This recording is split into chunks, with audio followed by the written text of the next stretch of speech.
Good morning, everyone. Thank you for joining us for this Facebook Live.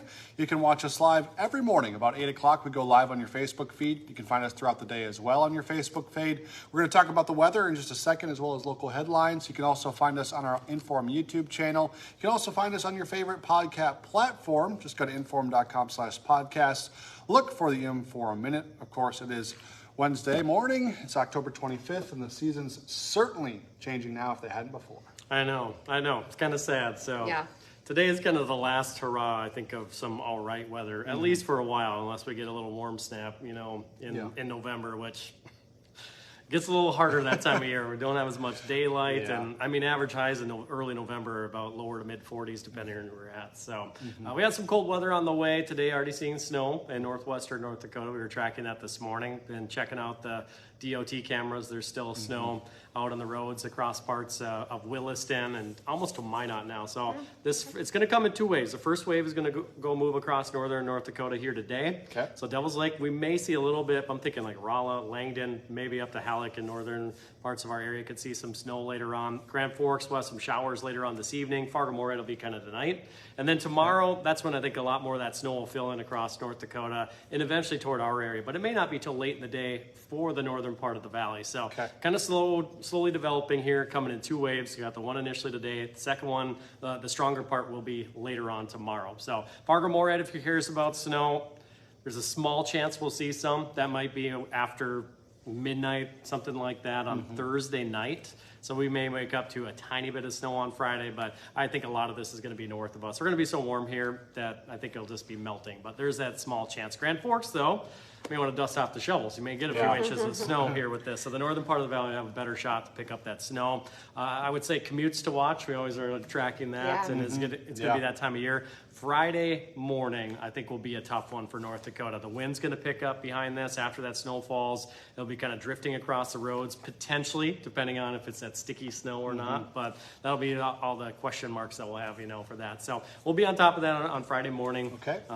Keeping an eye on those roadways across North Dakota and the northern tier of the valley. And the south, we'll have to watch that too as we cool down. Even if we get some rain, if it's still wet on those roads and we get a quick little freeze out there, we could have some slick conditions. So plan on some extra time on Friday morning and maybe go today, since it's a quiet one here for the valley, go get the snowblower, shovel, just ready just in case your area will have to be dealing with it. Devil's Lake, we may pick up anywhere from 6 to 10 inches. There's hints of maybe some places seeing over a foot of snow. So the way the snowstorms go like this is that there'll be some places, big chunk of the areas in that 5 to 10, and then there'll be like a select few, like I got 14 inches, but it's kind of isolated if you get those bands. But that's the way this will likely set up here. And these first ones of the year are always tricky, but they're exciting too. That's true.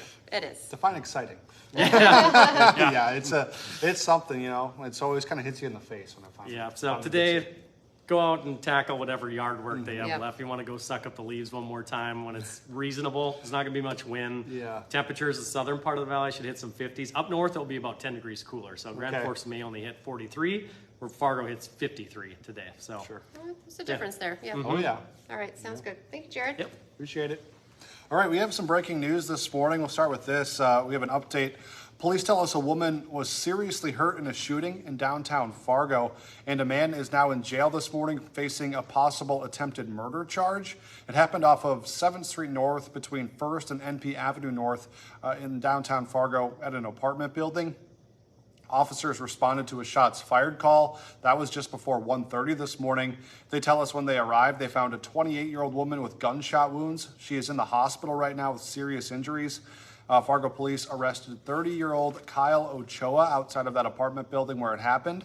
Police say Ochoa and the victim did know each other and that there is no threat to the public. Of course, stick with us for updates on this story. Another story that we broke this morning on First News. The man is facing charges after troopers say he struck a highway patrol squad car and then took off. The trooper was actually responding to a crash on I-94 in Fargo near the Tri-Level Bridge around 8 last night when the crash happened. The squad was partially blocking the outside lane of traffic with its emergency lights flashing. That's when the car drove by, sideswiped that patrol car. The trooper and a woman who was involved in that earlier crash were both inside the patrol car. Luckily, they were not hurt. Authorities were able to find the driver. They say 69-year-old Timothy Rosendahl was arrested. He's facing potential charges for fleeing a crash scene and DUI. Today, the North Dakota lawmakers that are out in Bismarck, they're working to wrap up their special session quickly to avoid being stranded there because of that incoming snow that we've been talking about. Both the State House and the Senate, they need to vote on 16 pieces of legislation for them to go home. 14 bills are tied to a budget that was ruled unconstitutional by the state Supreme Court, so they're sorting that all out. Separate from that, the House approved a bill eliminating income tax for an additional 50,000 North Dakotans. That bill will now move to the Senate for a vote. You can find a full breakdown of this week's special session and everything going on there at the state capitol on our website, inforum.com. Today will be your last chance to take a swing out on the golf course. Yeah. Can you do it maybe one more time? Nah, not No. today. I got my You did it last yesterday. fix in Wasn't so yesterday. fun. We're good. All the courses here in Fargo, of course, closed up, but Moorhead, Last day for last day Moorhead. there. So Yeah. it's an exciting time to get out and try to get your last swings in. Maybe this is the better plan instead of golfing today. Craft beer fans are excited to head on over to the new Junkyard Brewing location, a new tap room. It's opening up in West Fargo today, 4 to 10 today. Of course, the first location, popular location, is in Moorhead. So this new location is going to be on Cheyenne Street in West Fargo. We joked about this a lot this morning because this new location actually features 2 really great patio Yeah. spaces. The weather's not cooperating. But there's one on the rooftop and one kind of on Yeah. this side, on the street side of the building as well. So, you know, patio or not, you might want to go check that out. And Opens up people today. love Junkyard, of course, Yeah. but being downtown Moorhead area, people in West Fargo and to the west didn't always make it there. It's Nope. not that far, but it's far enough where you might Right. not go there. So now there's 2 of them, double Yep. the fun. I think good location, good stuff. A big headline today, of course, we've been tracking this for you for quite some time. The full U.S. House is meeting to vote today on its next speaker. Representative Mike Johnson of Louisiana is the latest Republican attempting to take over the position. Johnson was first elected to the House in 2016 and now is the GOP's new speaker designee, Yeah. I think, so far. So I say that Keeps because changing. things keep changing. So not holding my breath, but more than 3 weeks now have passed since Representative Kevin McCarthy was kicked out of the speakership, and since then, everything's really been at a standstill. He needs 217 votes to seal the deal, and then if that happens today, Congress can get back to work. All right, Hot Mic today with Dom Izzo. The North Dakota 9-man quarterfinals kick off on Saturday. Dom will tell us how the whole tournament changed after the top seed lost last weekend. Plus a new college basketball season just around the corner. That's exciting. NDSU men's coach Dave Richmond begins his weekly segment as the Bison are getting set for an exhibition game on Friday. Of course, Hot Mic is live each morning from 9 to 11 on WDAY Extra and Inforum.com. Don't forget, right now is a great time to get your Inform.com subscription, 99 cents a month for your first 3 months.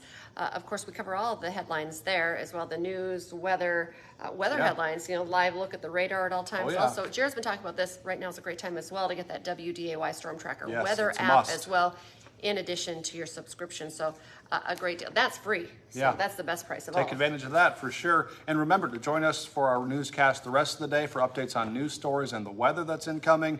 We have you covered next at 11, then 4, 5, 6, 9, and 10. And we'll be back for First News tomorrow morning from 5 to 7. Have a great day, everyone. Bye.